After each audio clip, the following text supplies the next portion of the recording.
will be adopted. Is everybody in favor of that? Chris, Rick? Yes. Okay, all three of you, raise your hand. That's always good. All right, so that's that. Then public comments. Are there any public comments?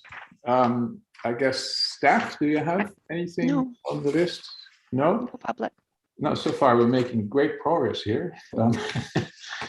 So no public comments. So then the new business, which is at 985 Spyglass. So this is the application that is in front of us. And it is to decrease the rear setback to facilitate the construction of an extension to the existing dwelling. So let's start with the 4.1, which is the presentation from Amanda. Item A, staff report dated January the 25th, 2022. And then I can't hear you. Can you hear me now? Yes, we can. Great. And can you see my screen? You should be able to see the PowerPoint presentation. Yes. Great. So today I will be presenting the Board of Variance application at 958 Spyglass.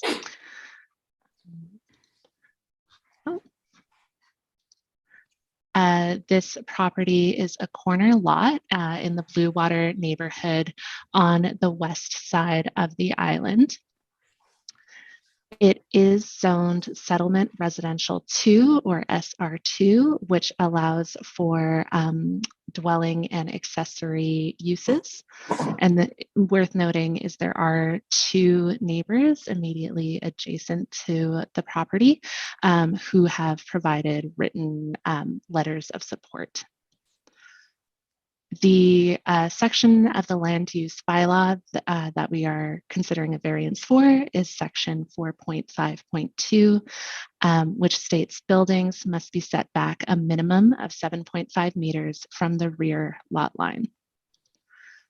At the time of application, which was last year, under the land use bylaw, the definition, the applicable definition of front lot line is actually this front or this segment of the lot along Windjammer Road, which would make this line the rear. And we can discuss that a little bit more later on if we like. On the lot already, there is an existing dwelling. There's a rendering of this dwelling in the top right-hand corner of your screen. And there's also a porch on the back of the dwelling, as well as an existing septic field and a carport, as well as a perimeter fence around the property, some privacy hedges, as well as a shed in this corner, which will be demolished. In the bottom right of the screen right now is a rendering of the proposed addition. So as you can see, the access to the house will stay approximately the same, but it would increase the living area. And this, apologies for the quality, but hopefully you can, this is sufficient. And I do want to reiterate that in addition to this Board of Variance application, the building permit application and development permit application were made last year. So based on the regulations in the land use bylaw at that time, the rear lot line is this lot line here. And the setback from that would be 7.5 meters, which would significantly reduce the size of the possible addition. If we were to reduce that setback from 7 to 4.7, that would allow for the addition as planned by the applicant.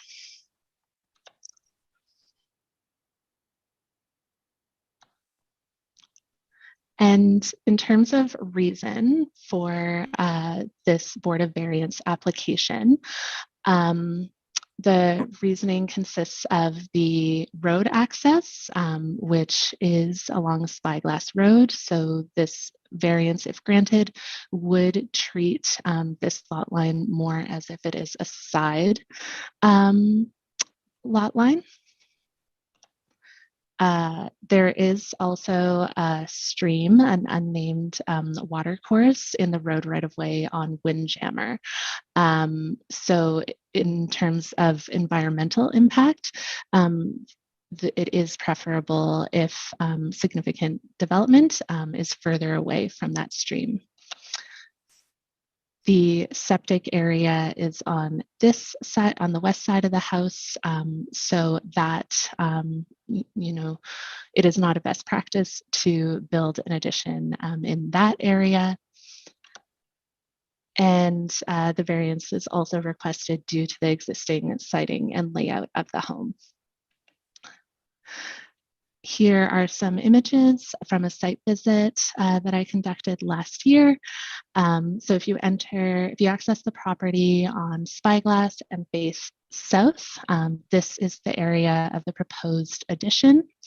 And then just for reference, if you are on the southern portion of the lot and faced east, you can see that there's you know, privacy hedges as well as the fence or the shed that will be removed shortly.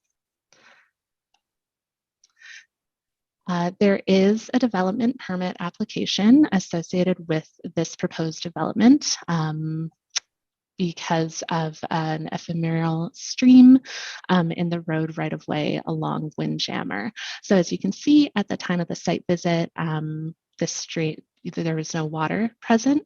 However, we all know we've had a pretty rainy winter, and there's a number of streams that have, there's quite a bit more water on Bowen right now. So this is associated with a watershed aquifer and stream protection development permit application. This stream is non-fish bearing and flows to an unnamed stream that then flows into the ocean.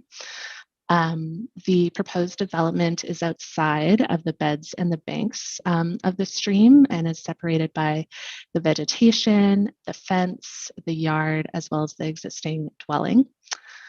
The environmental assessment that was submitted for the development permit application outlines an environmental management plan that identified that if the plan is implemented, then the proposed development is not expected to result in significant environmental impacts. And the draft development permit has been prepared and is on hold pending some finalization, some final information about the septic area that has been provided, as well as the results of this Board of Variance application. And just to review some criteria that the Board of Variance can consider is we are allowed to permit only minor variances. We hear from both the applicant as well as any person that was notified. So notification was provided to, I believe, 7 nearby neighbors who are close to the property. We are to find that there was undue hardship if this variance were not to be granted. And then we consider whether the variance would cause either inappropriate development, have adverse impacts on the environment, have substantial impacts on neighbors, or permit use or density to be varied, or we want to ensure that the intent of the bylaw is not defeated. And that comes to the end of my presentation. Okay, thank you, Amanda. 4.2, there's an opportunity for the public to speak. Is anybody of the public interested in speaking? No public. Is anybody in the waiting room or so, or no? No waiting room, no emails. How can Robyn maintain that placid expression for so long? Oh, that's Robyn now. I thought I'm just here if there's any questions, but I think Amanda did a great presentation and I had a chance to chat to Fritz about it. So I think everybody's clear, but I'm here if you have any questions. Okay, so that's that.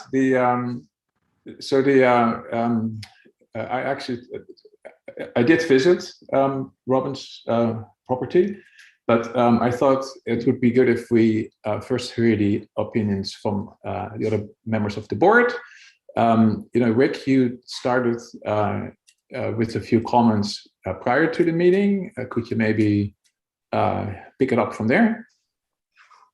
Yeah, I find it a bit odd on initially that the address is actually Spyglass, the 958 Spyglass Road. And the front is not on Spyglass Road. It's actually on Windjammer. And I guess it's just been odd to me that you would only take a portion of the lot line on Windjammer as being the front yard. It doesn't make a lot of sense to me. But I guess if in fact this resubmission was taking place and we had Spyglass as the front yard, then there wouldn't be any variance required, because what we're talking about right now would be the side yard, and the side yard only is required to have 3 feet or 3 meters. Sorry. However, it would create an issue with the rear yard in that the existing house that would be closer than the rear yard by approximately 0.91 meters. So that would be leaving the house as non-conforming along with the carport. So it's just an odd situation, this one. That's all. It has a lot of different bits to it, but I guess since the application was prior to the amendment of the front yard, I guess we just will deal with it on that basis right now. Yeah, that makes sense. Rick, I noticed exactly the same. It first kind of puzzled me, and then I understood that there were 2 segments, and that is that red outlined area. And I thought, well, it's almost like a coincidence, first of all, it looks like a kind of a square-ish lot, with a corner lot. But anyway, maybe we'll first go to Chris. Chris, are you actually again in Hawaii, or are you just somewhere in Deep Bay? I was just feeling a bit soggy this morning, so this background comes from Zoom. That really helps you, eh? And I'm right here. I'm right here in Bowen, unfortunately. Okay.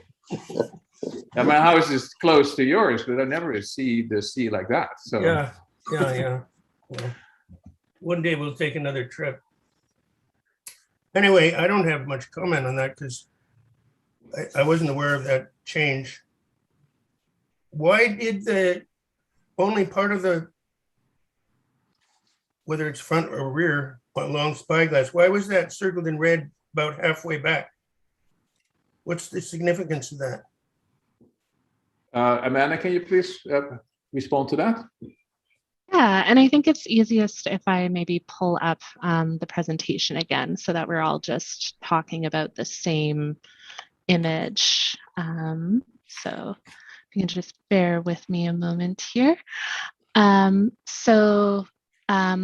I understand the question correctly, it was asking about the portion of the image that was circled in red. And I do also want to admit that when I first received actually the development permit application for this lot, I also at first glance thought it was a square lot. So I had some questions about the setbacks as well. But in this diagram, the front lot line is circled. And this comes up quite often on Island. We consider each segment of the lot when we consider a lot configuration. So that's part of why, since this front lot line is slightly curved and separate from the other portion of the lot line on Windjammer, that is why it was considered the front. And then there's just a red square highlighting the addition, just to make it clear that the variance only applies to the proposed addition. Does that answer the question? Yeah, but I mean, what are you doing to, what are you illustrating? What are you trying to illustrate in terms of the either compliance or non-compliance of the front part of the lot line with respect to the house? So at the time of application, this would be the front lot line. And so the line opposite from and furthest from that lot line is this one, even though in a practical level, most folks would think it would be a side lot line. So that was what I was trying to show. And then I believe if we zoom in, Just before you carry on there, are we at liberty to characterize as the Board of Variance, to characterize that as the side lot line now and resolve some of this need for a variance? Do we have the power to do that, or do we want to do that? Well, we can't really change bylaws, right? So that's bylaws are bylaws, and I think we have to proceed as Amanda said, is that we work with the old bylaw, and bylaws are not necessarily always super logical, particularly not for an unusual lot. So I think that, Chris, it's pretty clear that the result of the determination of the lot line has kind of I don't know if it's part of the hardship, but it certainly creates a very complex situation that results in that particular request for a variance. So, I mean, that's how they directly relate. When I read the new bylaw, that's what I first did, and I thought, well, the bylaw says that spyglass is the front yard. But I think Amanda made it really clear that it would really require a whole new application. And as Rick was saying, which is true, that the existing house would be slightly non-conforming because the new rear setback, so to speak, is slightly less than required. It would actually change the floor plan a bit, because there would be it wouldn't change the floor plan, but it would create a small request for a variance of the addition as well, on the new rear yard. So I think it's almost more, what I kind of concluded is that the best way to go forward is actually to just consider the application on its merits.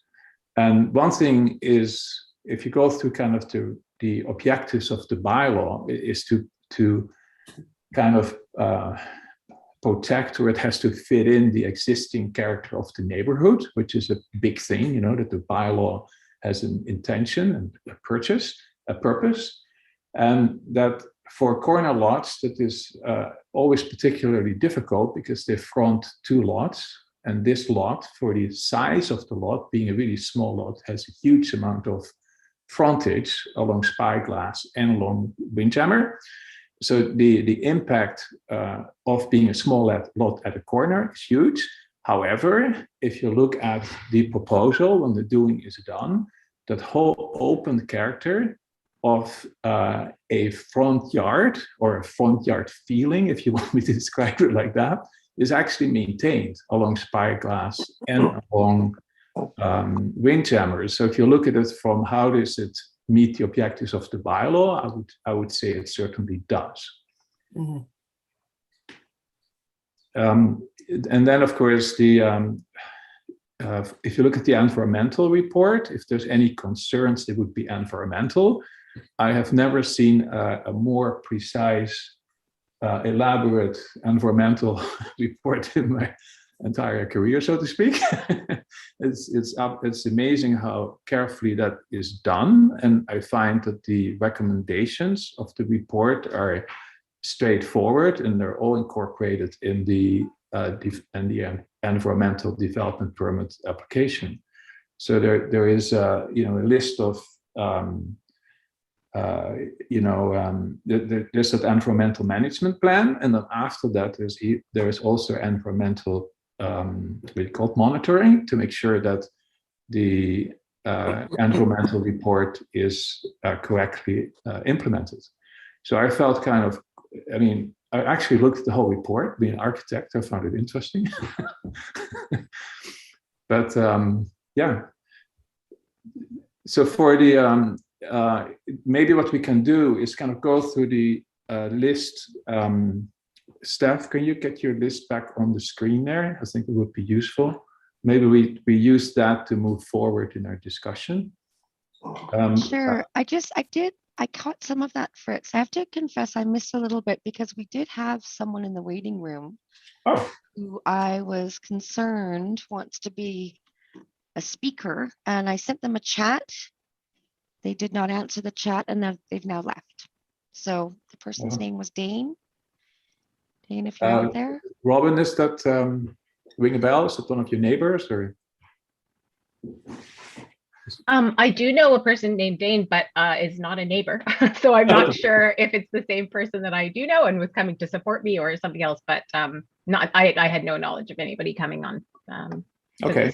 I just hope I didn't lose them I just was waiting to let them in because you guys were talking. But I can't think of a neighbor named Dane. So yeah.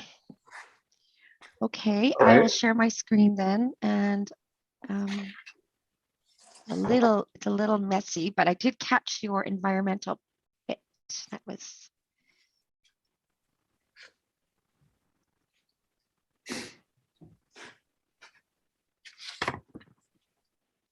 you see that? Yes. Okay, so bullet 5, I just caught Fritz saying, whereas the environmental report was thorough, indicates that there is no negative impact on the natural environment and includes an environmental management implementation plan.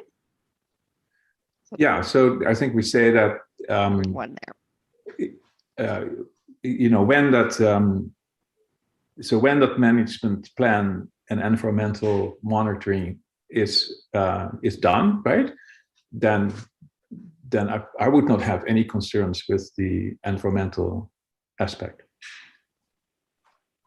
Oh, so you want there to be a condition that needs to be accomplished? Well, I think it is because it's part of the application. It's part of the development permit application, so it's nothing new, I think. And Robyn is fully aware of it, so.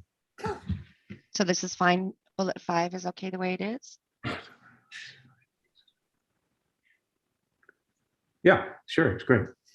Okay. Yeah, I think it's great. Okay, but then you know, Rick and Chris have to maybe when we just set them up a bit, like Chris, we want to go point by point. Just start at 1. Sure. Start at 1. It's very unusual. Just an innovative idea. Methodical. Okay. All right.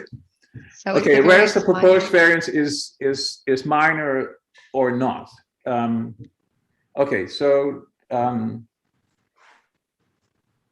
Rick, can you start with that? Yeah, I just had a being minor or not minor. I just wanted to know whether or not the hedge on that side of the property where the addition is going to be, whether or not any of that hedge is going to be removed.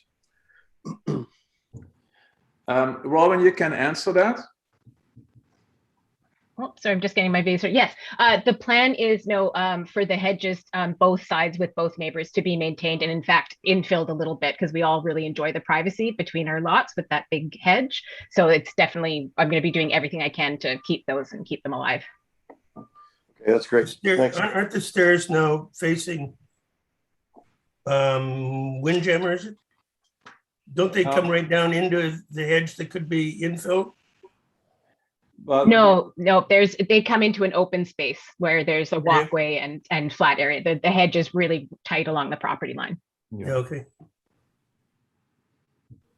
So Rick, do you have was that comment as to your opinion as to whether it's minor or not?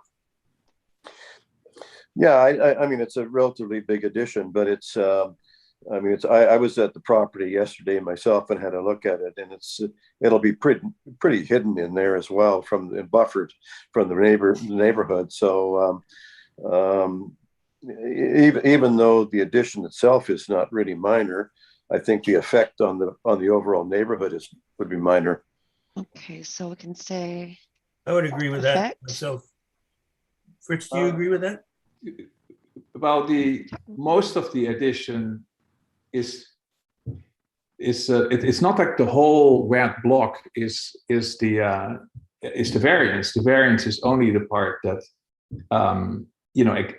the part that is within the 7.5 and 4.6 meters, right? Yes, correct. So yeah. it is actually, it's a minor part of the proposed addition. So that makes it, from my point of view, minor, but I also think with the discussion that we went through, that when the bylaw is changed, this actually would be totally legal. So then I think, well, it's almost like it's almost kind of random how the bylaw is impacting the proposal. So I would say that it is minor because it's a smaller part of the proposed addition and has no negative impact on the neighbors, which both neighbors have provided a letter that they have no issues with the proposed addition. Gentlemen, is minor? Yeah, minor. Yes, I think so. You want to vote on that or not? I think so. Chris, you're In okay with favor. minor so far? We'll have a vote later, but just to keep. Okay, all right, okay. So bullet 1, it's minor. Yes. The intent of the 2, bylaw. let's do the same format. Rick, can you start, please? Sorry, which one is it? The Item intent of 2. the Is the Which- intent of the bylaw respected with this application? Yeah, I would say so. Again, it comes back to what Fritz just mentioned about the front yard, backyard. This is a confusing site. So yeah, I would agree with that. Chris? I would totally agree with that. I definitely agree because I think it really clearly meets the intent of the bylaw in this existing residential neighborhood. Do you want to add that in this existing? It residential respects the character of the existing neighborhood. And it fits in perfectly well.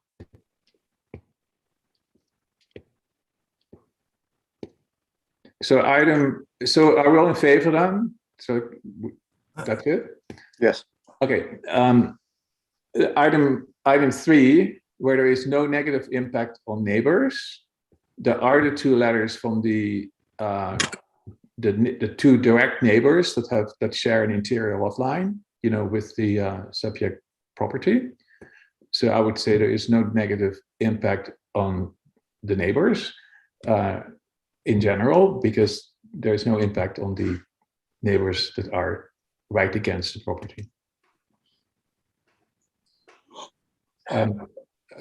Sorry, I should have started with Rick. Yeah, no, I agree with that completely. Yep. Okay, Chris? Yes. Okay. Item 4, whereas hardship has been or has not been demonstrated due to. So the hardship, how would you define the hardship? Rick?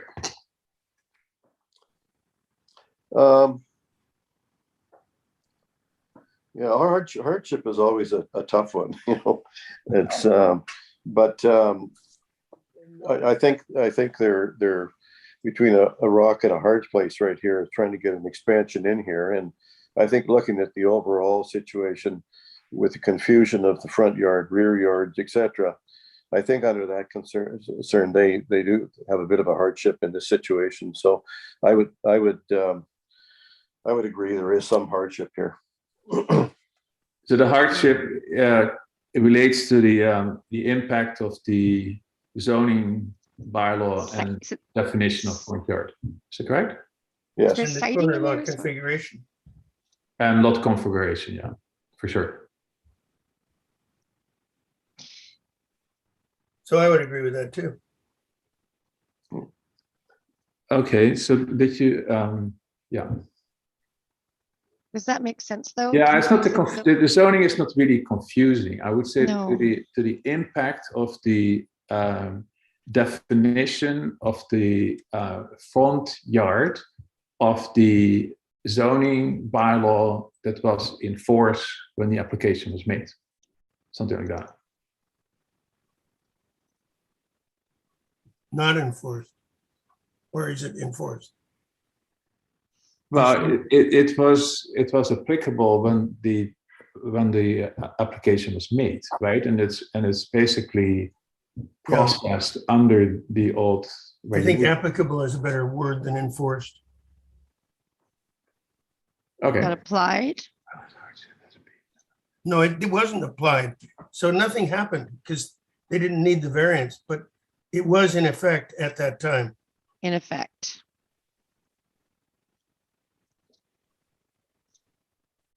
That was in effect at the time that the application was made, right? And about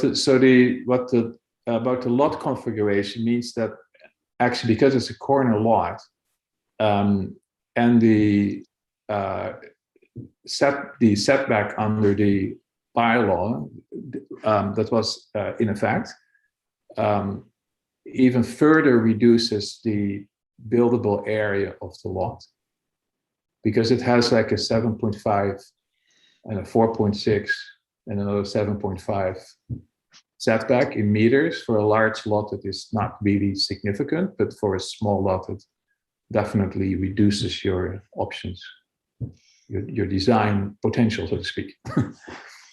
That's too many words for my purposes, Fritz. Okay, all right. Well, okay. Well, Sorry.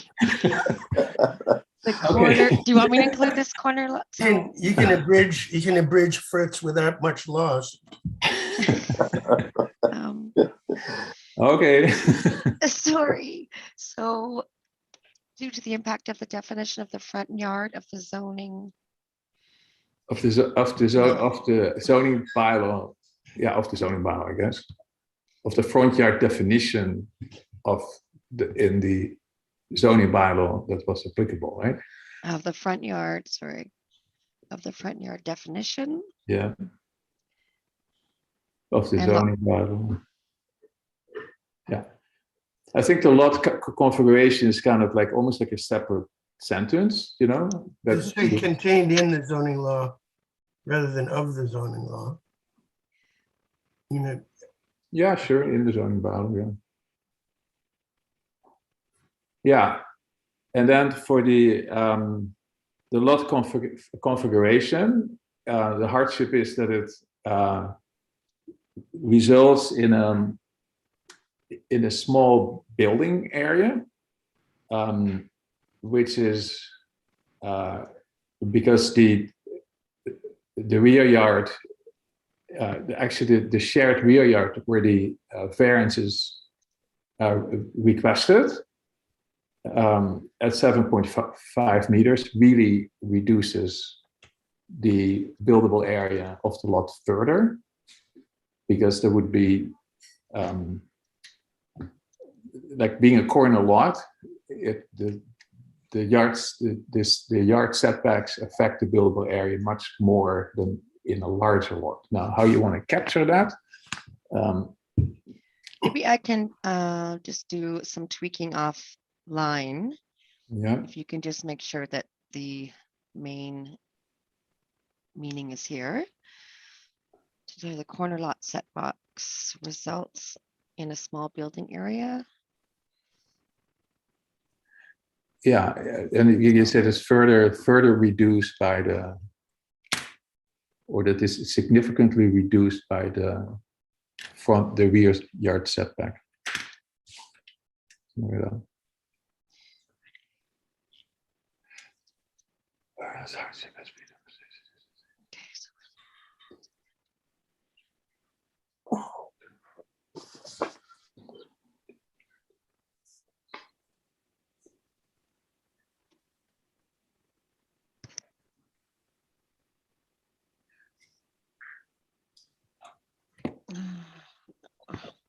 Sounds like we're heading for affirmative. What's number 6?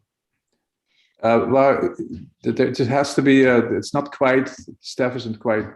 Sorry, so the I have lot to kind of read it, configuration. particularly the corner setback results in a small building area because the shared rear yard, no, maybe it's right on the corner setbacks result in a small building area because the rear yard would do that anyway, right?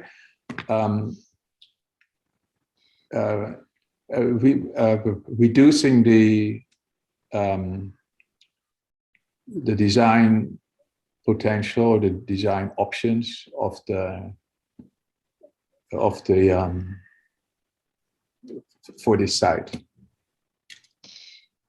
So what I'm trying to say is that the small building area, which is a result of all the setbacks, is small, and it reduces the design potential or the design options for this particular lot.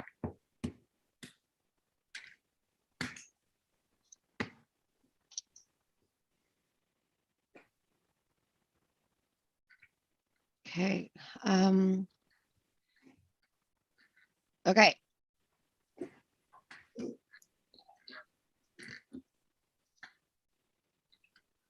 Okay, we have 5 we did before. I think we all agreed with that. Mm-hmm. And then 6 was where the development is or is not appropriate.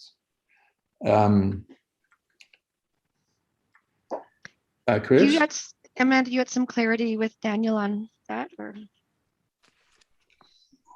Oh, sorry, in item 6?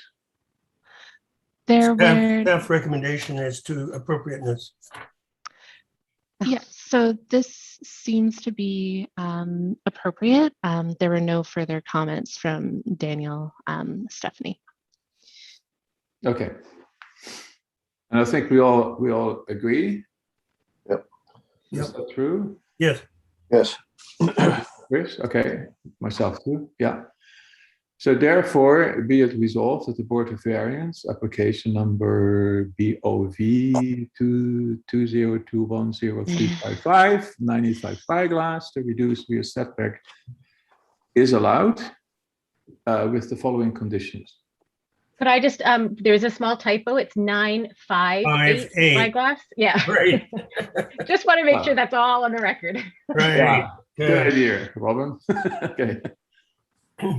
Do you have any conditions? We don't need conditions. That's just there for. No, I don't think there are conditions because that's already incorporated in 5 and in the plans that were proposed, right? It's not really.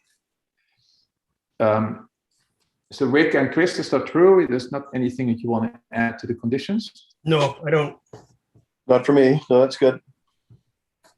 Okay. So that looks like that's the.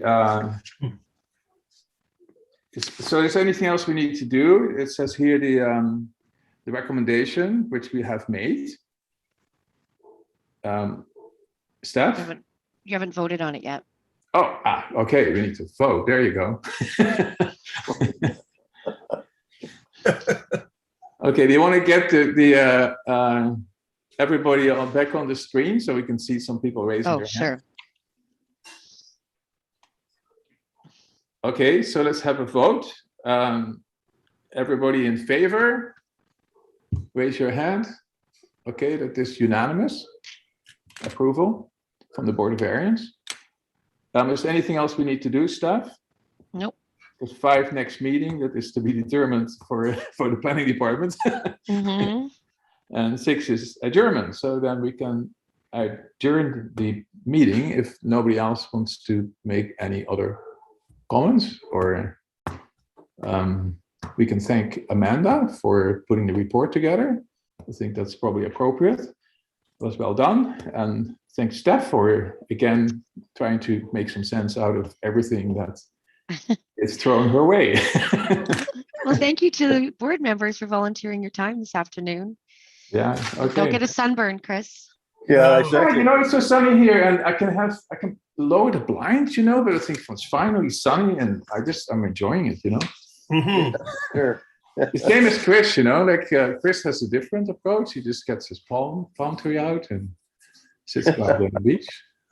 Well, we actually have a little sanctuary out here in the backyard, so it's not that far from reality. Just a bit warmer down there, I think. It is, eh? Okay. Okay. All right. Thank you very much. Okay. Thanks, Thank you, everybody. everybody. Thank you, everybody, for your time.